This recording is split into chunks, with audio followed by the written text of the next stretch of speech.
warahmatullahi wabarakatuh. Untuk di materi kelas ini kita akan menjelaskan WordPress secara umum.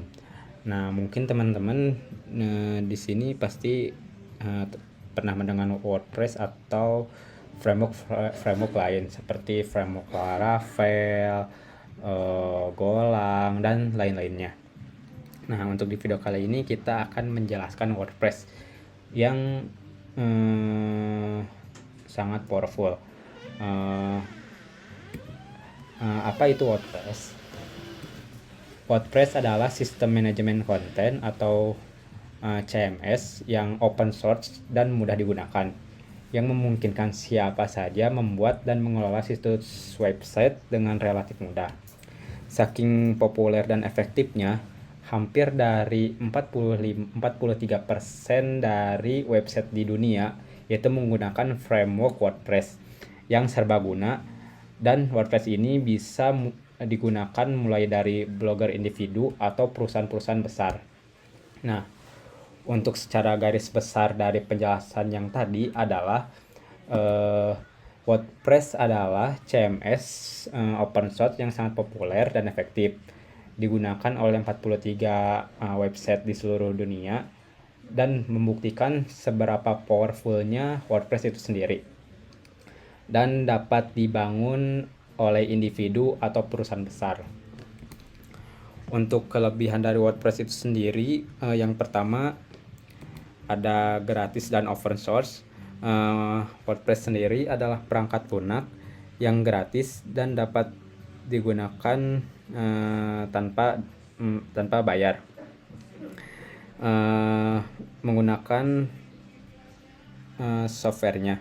Selain itu, sifat yang open source berarti kode dan sumber terbuka untuk umum, memungkinkan siapa saja untuk melihat, memodifikasi, dan mendistribusikannya.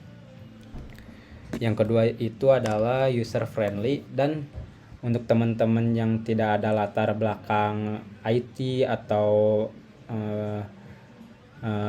coding, bisa coba WordPress, karena WordPress juga ada fitur yaitu drag and drop pada page builder untuk mempermudah user mendesain website. Untuk yang ketiga itu banyaknya tema dan plugin siap pakai. Untuk tema ini berfungsi sebagai kulit atau desain visual situs user. User bisa mengubah tampilan hanya dengan mengganti tema tanpa perlu mengubah konten. Ada tema untuk berbagai jenis situs, mulai dari blog, portofolio, toko online, hingga situs korporat. Untuk plugin adalah ekstensi yang menambahkan fungsionalitas ke website user tersendiri. Nah, semisalnya kita ingin membuat toko online, ada WooCommerce. Kita ingin mengoptimalisasikan SEO atau SEO, ada Yoast SEO atau RankMath. Kita ingin membuat form kontak, ada kontak form 7. Ketersediaan plugin ini berarti user bisa menambahkan hampir semua fitur yang user inginkan tanpa menulis kode dari awal. Untuk yang berikutnya itu ada SEO friendly. WordPress dirancang dengan struktur dasar yang ramah SEO. Artinya, WordPress diindikasi oleh mesin pencarian seperti Google dengan menggunakan plugin SEO khusus.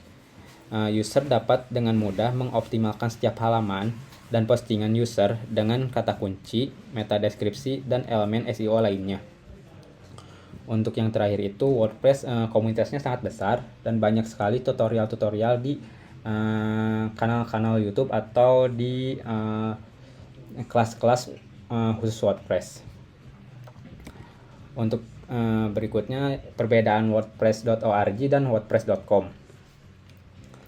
Adapun kelebihan dan kekurangan dari kedua WordPress ORG dan WordPress.com. Untuk kelebihan dan kekurangan dari WordPress ORG adalah kontrol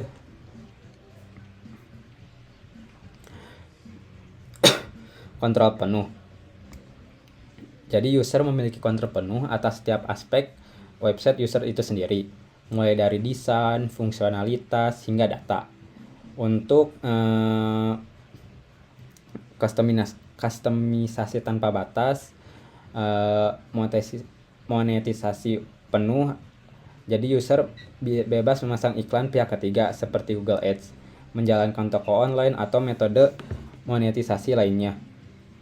Untuk yang berikutnya yaitu SEO yang sangat friendly. Dengan plugin SEO yang kuat seperti Yoast SEO atau RankMate, user memiliki kontrol penuh untuk mengoptimalkan website itu sendiri. Untuk kekurangannya itu ada membutuhkan hosting domain, tanggung jawab penuh, maintenance, membutuhkan pengetahuan teknis, dan tidak ada hubungannya dengan dukungan langsung. Untuk berikutnya kelebihan dan kekurangan WordPress.com yaitu di WordPress.com ini gratis tetapi dengan ada batasan. Dengan kemudahan pengguna, keamanan dan pemeliharaan, hosting disediakan oleh WordPress.com tersendiri, dan dukungan penuh dari WordPress.com. Untuk kekurangannya itu adalah kontrol terbatas, domain, plugin, dan tema terbatas karena ada yang harus berbayar, monetisasi terbatas, branding WordPress.com, dan tidak bisa membuat toko online untuk versi gratisnya. Nah, untuk kesimpulan dari WordPress.org atau WordPress.com, apabila untuk pemula lebih baik menggunakan WordPress.com karena bisa diinstal di lokal komputer masing-masing, jadi tidak perlu mengeluarkan biaya untuk menyewa hosting atau domain. Nah, ada beberapa plugin yang cukup terkenal di WordPress ini.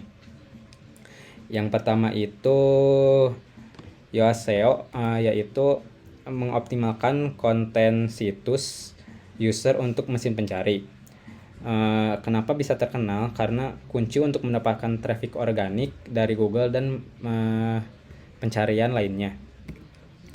Untuk plugin yang kedua itu adalah WooCommerce. WooCommerce ini menjadi plugin yang cukup terkenal karena bisa mengubah WordPress menjadi toko online yang lengkap, memungkinkan penjualan produk fisik, digital, dan mengelola investasi.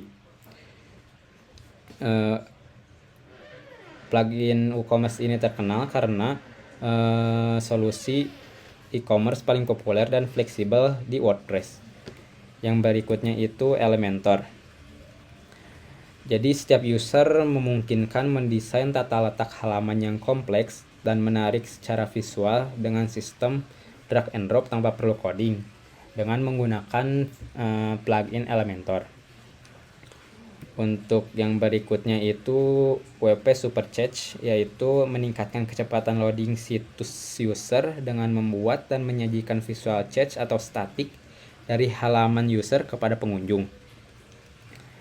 Untuk yang kelima itu Akismet, yaitu melindungi bagian komentar dan formulir kontak user dari spam yang tidak diinginkan secara otomatis. Yang berikutnya itu Updraft Plus, yaitu untuk membackup semua hasil buatan kita di WordPress dari lebih banyak seperti Google Drive, Dropbox, dan lain-lain. Untuk yang ketiga WordFence Security, yaitu menyediakan lapisan keamanan yang kuat untuk situs WordPress user termasuk firewall aplikasi web. Untuk yang terakhir itu ada WP Form atau Kontak Form 7 dan yang lainnya. Untuk fungsi dari plugin ini sendiri memungkinkan user membuat berbagai jenis formula atau formulir dengan mudah melalui antarmuka drag and drop. Untuk berikutnya ini cara install. Nah, teman-teman, untuk cara installnya sendiri kita akan ada di video berikutnya, yaitu cara menginstal WordPress di lokal server masing-masing. Jadi insya Allah untuk studi case yang kita buat itu gratis dan tidak ada berbayar dari plugin-plugin tertentu. untuk penjelasan singkat dari WordPress itu sendiri. Sekian dan terima kasih. Nah, untuk cara installnya nanti ada di video berikutnya. Terima kasih.